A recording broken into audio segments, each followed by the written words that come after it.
Jesus youth മിനിസ്ട്രിയിൽ active ആയിരുന്നു എന്ന് കേട്ടിട്ടുണ്ട്. ഇപ്പോഴും അതിൽ പ്രവർത്തിക്കുന്നു? ജീസസ് യൂത്തിൽ തന്നെ ആക്റ്റീവാണ്, ഇപ്പോഴും ആക്റ്റീവ് തന്നെയാണ്. പക്ഷേ മറ്റേ പഴയ പോലെ അല്ല. കാരണം അതെന്ന് വെച്ചാൽ അതൊരു എന്താ പറയുക, ഞാൻ നേരത്തെ പറഞ്ഞ പോലെ നമ്മളുടെ ലൈഫിൽ ഓരോ ടേണിംഗ് പോയിന്റ് ഉണ്ടാവും. അതിപ്പോൾ ഒരു നമ്മുടെ കരിയറിലൊക്കെ ആയിരിക്കാം. അത് രണ്ട് തരത്തിലാണ്. ഒന്ന് നമ്മൾ ബിസിനസ് പരമായിട്ടുള്ള ടേണിംഗ് പോയിന്റ് ഉണ്ടാവും, പിന്നെ നമ്മൾ ആത്മീയമായിട്ടുള്ള കുറേ ടേണിംഗ് പോയിന്റ് ഉണ്ടാവും. എനിക്ക് തോന്നുന്നു എന്നെ കുറേ കൂടി വളർത്തിയത് ജീസസ് യൂത്ത് ഫാമിലി എന്ന് വേണമെങ്കിൽ പറയാം. കാരണം ഈ ജീസസിൽ വരുന്നതിന് മുമ്പ് ഒരു ബാക്ക് ഡ്രോപ്പ് ഉണ്ടായിരുന്നു. ഞങ്ങൾ കോളേജ് പഠിക്കുന്ന സമയത്ത് ഇപ്പോഴത്തെ ചെറുപ്പക്കാർ പോകുന്ന തരത്തിലുള്ള കൂട്ടുകെട്ടിലൂടെയായിരുന്നു പോയിക്കൊണ്ടിരുന്നത്. കാരണം നമുക്ക് വീട്ടിലോട്ട് കയറാതെ അല്ലെങ്കിൽ വല്ലപ്പോഴും ഇങ്ങനെ പുറത്തെ മറ്റുള്ളവരൊപ്പം നടക്കുക, ആൾക്കാർ തല്ലാൻ പോവുക, അങ്ങനെ വെള്ളം അടിക്കുക, ഡ്രിങ്ക്സ് കഴിക്കുക, അങ്ങനത്തെ ഒരു കൂട്ടുകെട്ടിലായിരുന്നു ഞാൻ ഉണ്ടായിരുന്നത്. അതിൽ നിന്നും ഒരു മാറ്റമുണ്ടായതാണ് ജീസസിൽ കടന്നു വരുന്നത്.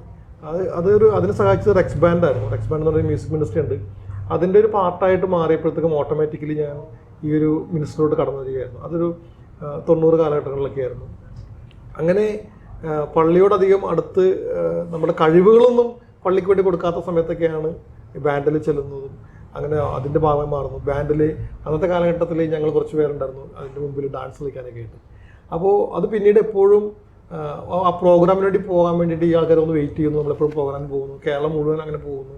അപ്പോഴാണ് അറിയുന്നത് ഇതൊരു ജീസസ് യൂത്ത് എന്ന് പറഞ്ഞ മിനിസ്ട്രിയുടെ ഭാഗമായിട്ടുള്ള ഒരു ഗ്രൂപ്പാണ് ഈ റെക്സ് ബാൻഡ് എന്നുള്ളത്. അതിനകത്ത് തന്നെ ഓഡിയോ വിഷ്വൽ എന്ന് പറഞ്ഞ മിനിസ്ട്രി ഉണ്ടെന്ന് അറിയുന്നു. അങ്ങനെ എനിക്ക് കുറച്ചും കൂടി അഭിനയിക്കാനൊക്കെ താല്പര്യമുള്ളതുകൊണ്ട് അന്ന് ഓഡിയോ വിഷ്വൽ മിനിസ്ട്രിയിലോട്ട് ചേർന്നു. അങ്ങനെ അതിൻ്റെ ഒരു മെയിൻ സ്ട്രിങ്ങിലേക്ക് വരാൻ സാധിച്ചു. ജീസസ് യൂത്തിൻ്റെ ഒരു ഓഡിയോ വിഷ്വൽ അല്ലെങ്കിൽ മീഡിയ ത്രൂ ഇവാഞ്ചലൈസേഷൻ എന്നൊരു ചലഞ്ച് ഏറ്റെടുക്കാൻ അന്ന് ഞങ്ങൾ കുറച്ച് ഗ്രൂപ്പുകൾ തയ്യാറായി. ഇന്ന് നിൽക്കുന്ന ആളുകളെല്ലാവരും മീഡിയയിൽ തന്നെ വർക്ക് ചെയ്തുകൊണ്ടിരിക്കുകയാണ്. അപ്പോൾ അങ്ങനെ ജീസസിലോട്ട് കടന്നു വരുമ്പോൾ ഞാൻ പയ്യെ എൻ്റെ പഴയ കൂട്ടുകെട്ടുകളിൽ നിന്ന് മാറി എൻ്റെ കഴിവുകൾ കുറച്ചും കൂടി ദൈവത്തിൽ കൊടുക്കാൻ തുടങ്ങി. കാരണം എനിക്ക് വരക്കാനുള്ള കഴിവ് ദൈവം തന്നിട്ടുണ്ട്. ഇപ്പോൾ വരക്കാൻ അറിയാവുന്ന ഞാൻ ഇപ്പോൾ പറയുകയാണെങ്കിൽ അതിനെക്കുറിച്ച് പറയുകയാണെങ്കിൽ ഇപ്പോൾ എൻ്റെ ഒരു തള്ളവിരലിൽ എന്തെങ്കിലും പറ്റിക്കഴിഞ്ഞാൽ എനിക്ക് വരക്കാനുള്ള പെന്നോ അല്ലെങ്കിൽ ബ്രഷോ പിടിക്കാൻ പറ്റത്തില്ല. അപ്പോൾ വരക്കാൻ അറിയാൻ പാടാത്ത ഒരാളെ സിനിമയ്ക്ക് ആവശ്യമില്ല എന്ന് പറഞ്ഞ പോലെയാണ് നമ്മുടെ കഴിവുകൾ എപ്പോഴാണ് ഞാൻ ദൈവത്തിന് കൊടുക്കാൻ തുടങ്ങിയത്. ഞാൻ പള്ളികളിൽ പെയിൻറ്റ് ചെയ്യാനും അല്ലെങ്കിൽ രൂപങ്ങളൊക്കെ പെയിൻറ്റ് ചെയ്യാനും പിന്നെ ക്രിസ്മസിന് എന്താ പറയുക ക്രിസ്മസിന് നമ്മൾ ക്രിബൊക്കെ ഉണ്ടാക്കുന്നില്ലേ, ക്രിബൊക്കെ ഉണ്ടാക്കാനും ഈസ്റ്ററിനെ ഉയർപ്പിക്കാനൊക്കെ ആയിട്ടൊക്കെ പോകുമായിരുന്നു. അപ്പം അങ്ങനെ നമ്മുടെ കൊച്ചു കൊച്ചു കഴിവുകൾ ദൈവത്തിന് കൊടുത്തു തുടങ്ങിയപ്പോഴത്തേക്കും പാരലായിട്ട് എൻ്റെ ഒരു ആത്മീയമായിട്ടുള്ള കാര്യങ്ങൾ വളർന്നുകൊണ്ടിരിക്കുകയായിരുന്നു. അപ്പോൾ ജീസസിൻ്റെ ഭാഗമായിട്ട് തന്നെയായിരുന്നു ഞാൻ കോളേജ് പഠിക്കുന്ന സമയത്ത്. കോളേജിന് ശേഷം എൻ്റെ ഒരു കരിയർ മാറുന്നെന്ന് പറഞ്ഞില്ലേ, എൻ്റെ ഒരു താജിൽ നിന്നും ഫാഷൻ ഫോട്ടോയിൽ പോകുന്ന സമയത്തൊക്കെ എനിക്ക് ജീസസിൻ്റെ ഭാഗമായി സാധിച്ചിട്ടുണ്ട്. അങ്ങനെ ഇതൊരു കുറേ വർഷങ്ങൾ ഇതിൻ്റെ ഒപ്പം പോകാൻ സാധിച്ചുകൊണ്ടാണ് ഞാൻ വിശ്വസിക്കുന്നു എൻ്റെ കരിയറിനെ മാറ്റിച്ചത്, അല്ലെങ്കിൽ ആ ഒരു ദൈവം എനിക്കൊരു അവസരം തന്നത്, ഒരു ഹോളിവുഡിൽ തന്നത് എൻ്റെ കരിയർ അല്ലെങ്കിൽ എൻ്റെ ഒരു കഴിവ് ഞാൻ ദൈവത്തിന് കൊടുത്തുകൊണ്ട് തന്നെയാണ്. അപ്പോൾ അങ്ങനെ ആ ഒരു സ്പിരിച്വൽ മേഖലയുടെ കടന്നു വന്നുകൊണ്ടാണ് ഇപ്പോഴും എനിക്ക് സിനിമ മേഖലയിൽ നിൽക്കാൻ സാധിക്കുന്നത് തന്നെ. കാരണം നമുക്ക് വഴിതെറ്റി പോകാനുള്ള ഒരുപാട് സാഹചര്യങ്ങൾ നമ്മുടെ സിനിമ മേഖലയിലുണ്ട്. അപ്പോൾ ഇത്രയും വർഷം നമ്മൾ സിനിമയിൽ നിൽക്കുമ്പോൾ അതിനുള്ള സാഹചര്യം ഒരുക്കാതെ അല്ലെങ്കിൽ അതിനുള്ള സാഹചര്യത്തിൽ പോകാതെ ഇപ്പോഴും മുന്നോട്ട് പോകാൻ സാധിക്കുന്നത് എൻ്റെ പിന്നിലുണ്ടായിരുന്ന ആ ഒരു മിനിസ്ട്രിയുടെ കഴിവ് തന്നെയാണ്, അതിൻ്റെ ഒരു കൂട്ടുകെട്ട് തന്നെയാണ്. അപ്പോൾ എനിക്ക് തോന്നുന്നു ഇപ്പോഴത്തെ ചെറുപ്പക്കാർക്ക് കിട്ടാതെ പോകുന്നതും അത് തന്നെയാണ്. കാരണം ഇപ്പോഴത്തെ യുവജനങ്ങൾ പരക്കം പാച്ചിലാണ്. എങ്ങോട്ട് പോകണം, എൻ്റെ കരിയർ എന്തായിരിക്കണം എന്ന് അറിയാൻ പാടില്ല. അപ്പോൾ ഓരോരുത്തർ സത്യം എന്താണെന്ന് അറിയാതെ പോയിക്കൊണ്ടിരിക്കുന്ന യുവജനങ്ങളാണ് ഇപ്പോൾ പോയിരിക്കുന്നത്. അപ്പോൾ ഇപ്പോൾ ഒരുപാട് ആളുകൾ അവർക്ക് ഗൈഡൻസ് കൊടുക്കാത്ത ആളുകളുണ്ടെങ്കിൽ പോലും യുവജനങ്ങളെല്ലാം ഒരു എന്താ പറയുക ഒരു മീഡിയയുടെ ലോകത്ത് തന്നെയാണ് ആക്ച്വലി എന്ന് പറയാൻ. അതായത് മീഡിയ തന്നെയാണ് ഇവർ ഭരിച്ചുകൊണ്ടിരിക്കുന്നത്. അപ്പോൾ ഞാൻ എന്ത് കഴിക്കണം എന്തുടുക്കണം എന്നെല്ലാം തീരുമാനിക്കുന്നത് മീഡിയയാണ്. പക്ഷേ ഈ മീഡിയയിൽ സംഭവിക്കുന്നതെല്ലാം ഫേക്കാണെന്ന് ഇവർ മനസ്സിലാക്കുന്നുമില്ല. ഇപ്പോൾ ഒരു സിനിമ കാണുമ്പോഴോ ഒരു പരസ്യം കാണുമ്പോഴോ ഞങ്ങളെപ്പോലുള്ള ആളുകൾ അതിന് പിന്നാമ്പുറത്ത് കാണിച്ചുകൊണ്ടിരിക്കുന്നതെല്ലാം പറ്റിക്കുന്ന തരത്തിലുള്ള കാര്യങ്ങളാണ്.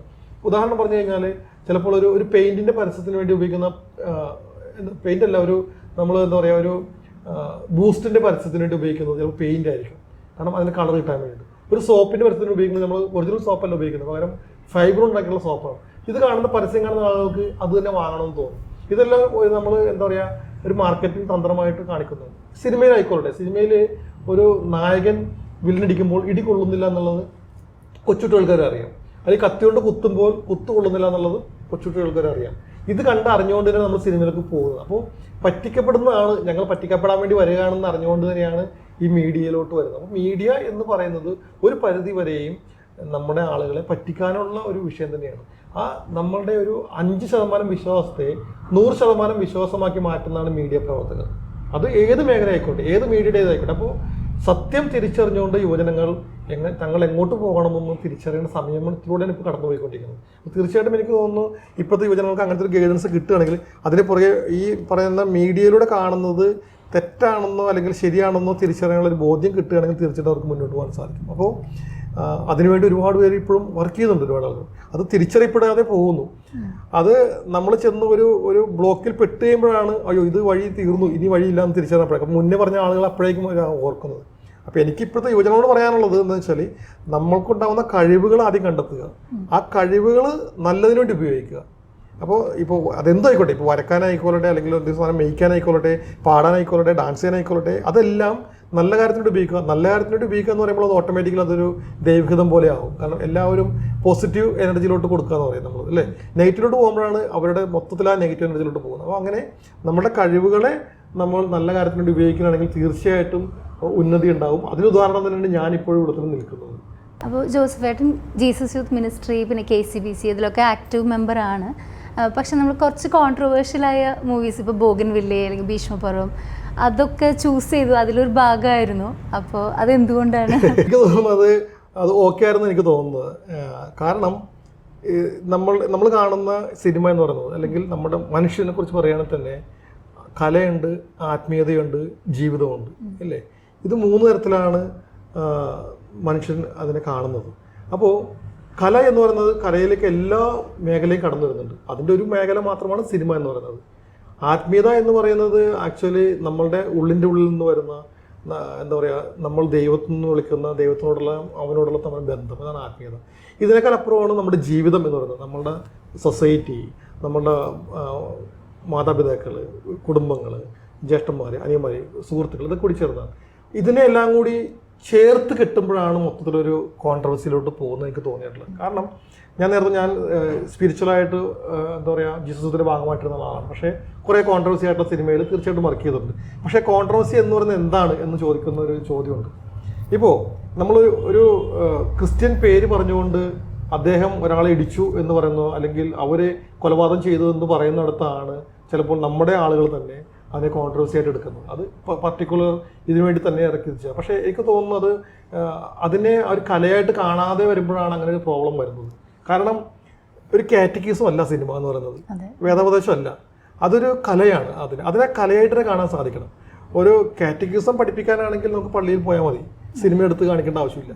അപ്പോൾ അതിനെ തിരിച്ചറിയാൻ പറ്റാതെ പോകുന്ന ആളുകളാണ് ആ മേഖലയിലോട്ട് അങ്ങനെ തരത്തിലുള്ള ഒരു കോൺട്രവേഴ്സി ഉണ്ടാക്കിയെടുക്കുന്നത് തന്നെ. പക്ഷെ അങ്ങനെ ഉണ്ടാക്കുമ്പോൾ ഉണ്ടാകുന്ന നെഗറ്റീവ് കൊണ്ട് ഈ സിനിമക്ക് കുറേ ഹൈപ്പ് കിട്ടുകയും ചെയ്യാറുണ്ട്. അപ്പോൾ അതാണ് ഇവിടെ സംഭവിച്ചുകൊണ്ടിരിക്കുന്നത്. ഇപ്പോൾ നമ്മൾക്ക് പറയുകയാണെങ്കിൽ എത്രയോ പേരുകൾ, നമ്മളുടെ പേരുള്ള ആളുകൾ എത്രയോ കൊലപാതകളുണ്ട്, അതേ മറ്റുള്ള ആളുകളുടെ പേരുള്ള കൊലപാതകളുണ്ട്, പല കാര്യങ്ങളും നടത്തുന്നുണ്ട്.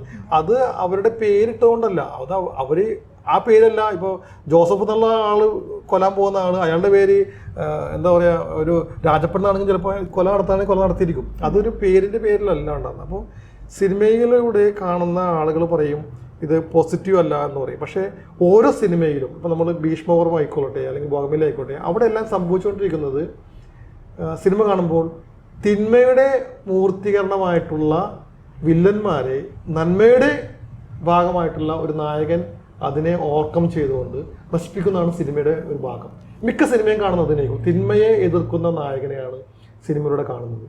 അതേപോലെ തന്നെ ചിലപ്പോൾ സ്നേഹമായിരിക്കും ചിലപ്പോൾ സിനിമയുടെ ഒരു ഭാഗം. അപ്പോൾ ഇത് രണ്ടുമാണ് ഏറ്റവും കൂടുതൽ സിനിമയിൽ സംഭവിക്കുന്നത്. അപൂർവം മാത്രമാണ് ഒരു നെഗറ്റീവ് ക്യാരക്ടർ ജയിച്ചു പോകുന്നത് കാണുന്നത്. അത് വളരെ അപൂർവങ്ങളാണ് സിനിമയിൽ. ഇപ്പോൾ ഈ കോൺട്രവേഴ്സി എന്ന് പറയുന്നത് ഏത് സിനിമ എടുത്താലും ഈ കോൺട്രവേഴ്സി സിനിമകളെല്ലാം കാണിച്ചുകൊണ്ടിരിക്കുന്നത് തിന്മയുടെ മൂർത്തികളെ എല്ലാം ഉന്മൂലനം ചെയ്തിട്ടുള്ള നായകനെ കണ്ടിട്ടുള്ളൂ. അതിൻ്റെ നല്ലൊരു വശം കാണുന്നില്ല. ഇപ്പോൾ നേരത്തെ ചോദിച്ച പോലെ എന്തുകൊണ്ട് ഇങ്ങനത്തെ പടങ്ങൾ ചൂസ് ചെയ്യുമെന്ന് ചോദിച്ചു കഴിഞ്ഞാൽ അല്ലാത്ത സിനിമയിലും വർക്ക് ചെയ്തിട്ടുണ്ട്. ഞാനിപ്പോൾ ഒരു എന്താ പറയുക, മമ്മൂക്ക അഭിനയിച്ചിട്ടുള്ള ദൈവത്തിൻ്റെ ഒന്നും ഗ്ലേറ്റസ്റ്റ് എന്നുള്ള സിനിമയുണ്ട്. ആ സിനിമയിൽ അഭിനയിച്ചപ്പോഴത്തേക്കും ഒരു ഗുണ്ടയായിട്ടുള്ള വ്യക്തി ക്രൈസ്റ്റിൻ്റെ വേഷം കിട്ടുമ്പോൾ അയാൾക്കുണ്ടാകുന്ന മാറ്റം വരത്തിലാണ് ആ സിനിമയെ കാണുന്നത്. പക്ഷേ ആ സിനിമ ഭയങ്കര ഫ്ലോപ്പായിരുന്നു. ഈ പറഞ്ഞ കോൺട്രവേഴ്സി വരുന്ന ആൾക്കാരൊക്കെ അവിടെ പോയി വന്നു. അവരുണ്ടായിരുന്നെങ്കിൽ ഈ സിനിമ വിജയിച്ചാലേ. ഒന്നുമല്ലെങ്കിൽ പ്രാഞ്ചിയേട്ടൻ എന്ന് പറയുന്ന സിനിമ, ആ പ്രാഞ്ചിയേട്ടൻ എന്ന് പറയുന്ന സിനിമയ്ക്ക് ഏറ്റവും കൂടുതൽ കളക്ഷൻ ഉണ്ടാകേണ്ട സിനിമയാണ്. ഈ പറഞ്ഞ കോൺട്രവേഴ്സി വരുന്ന ആളുകൾ സിനിമ കണ്ടിരുന്നെങ്കിൽ. പക്ഷേ ആ പടം എന്താ പറയുക, പടം വിജയിച്ചെങ്കിൽ പോലും പ്രൊഡ്യൂസർക്ക് നഷ്ടമുണ്ടായിട്ടുള്ളൂ. അപ്പോൾ ഇങ്ങനത്തെ സിനിമകൾ വരുന്നുണ്ട്. വരുമ്പോൾ ആളുകൾ കാണാൻ വേണ്ടി പോകുന്നില്ല, പകരം നെഗറ്റീവ് എന്ന് പറഞ്ഞ സിനിമ വരുമ്പോൾ എല്ലാവരും കാണാൻ പോകുന്നു. ഇപ്പോൾ ഉദാഹരണം പറയുകയാണെങ്കിൽ റോമൻസ് എന്ന് പറഞ്ഞ സിനിമ, അത് ഏറ്റവും കൂടുതൽ കളക്ഷൻ കിട്ടിയത് ചങ്ങനാശ്ശേരി ഭാഗത്താണ്. ഏറ്റവും കൂടുതൽ കണക്ഷൻ ഉണ്ടായിരുന്നത് മലപ്പുറം ഭാഗത്താണ്. എന്തുകൊണ്ടാണ്? അപ്പോൾ ചങ്ങനാശ്ശേരി ഭാഗത്ത് എന്ന് പറയുമ്പോഴത്തേക്കും ഞാനിപ്പോൾ പറയുകയാണ്, അവിടെ ഏറ്റവും കൂടുതലുള്ളത് സജീവമായിട്ടുള്ളത് ക്രിസ്ത്യൻ ബെൽറ്റ് തന്നെയാണ്. പക്ഷേ ആ ക്രിസ്ത്യൻ ബെൽറ്റിലുള്ള സ്ഥലത്ത് തന്നെയാണ് റോമൻസ് ഏറ്റവും കൂടുതൽ കളക്ഷൻ കിട്ടിയിരിക്കുന്നത്. അപ്പോൾ എന്തുകൊണ്ടാണ്? അപ്പോൾ നമ്മളെക്കുറിച്ച് പറയുമ്പോൾ അത് കളിയാക്കുമ്പോൾ അത് കേൾക്കാൻ നമ്മുടെ ആൾക്കാർക്ക് കൂടുതൽ താല്പര്യം ഉണ്ടാകുന്നത്. എന്തിനും നമ്മളതിന് അവസരം ഉണ്ടാക്കുന്നു എന്ന് ചോദിക്കുന്നത്. അവസരം കുറക്കുക, നമ്മുടെ ആളുകൾ തന്നെ സ്വയം മലനേടുന്ന തുപ്പുന്ന അവസ്ഥയിൽ നമ്മൾ പോയിക്കൊണ്ടിരിക്കുന്നത്. അപ്പോൾ അതില്ലാണ്ടിരിക്കുകയാണെങ്കിൽ ഈ കോൺട്രവേഴ്സി ഉണ്ടാകത്തില്ല. അപ്പോൾ നല്ല സിനിമകൾ കാണുക, അതിനെ കലയായിട്ട് കാണുക, അതിനൊരു വേദോപദേശമായിട്ട് കാണാതിരിക്കുക. അങ്ങനെ കാണാതിരിക്കുമ്പോഴത്തേക്കും നമുക്ക് നമ്മളുടെ ജീവിതം വളരെ മനോഹരമായിട്ടൊരു സിനിമാ തിയേറ്ററിൽ പോയിരുന്ന് എല്ലാവർക്കും ആസ്വദിക്കാൻ സാധിക്കും.